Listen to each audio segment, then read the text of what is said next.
Ndewo means hello. Ibolachi is how we say good morning. Achifo is good night. Kedu ka imere? How are you?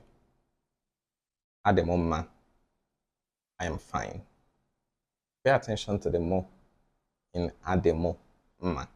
Ademoma. Ahambo means my name is. You say Ahambo plus your name. Abumonye, I am from. Anomna is I am at, and that can talk about your physical location, at work, at home, anywhere at all. But you can also use that to somehow say where you live. Eh is how we say yes. It's just a sound. Eh. It's not eh. Eh. No, it's easy. Mba. Mba. Biko is please. Ndo is sorry.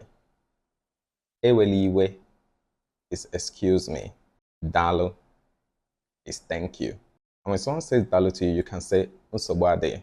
It means no problem, but it's like you're welcome. Then you should know what's like bien for come, were for take, chere for wait, and acharam is how we say I want. Acharam plus anything means I want that thing. Kaudi is goodbye.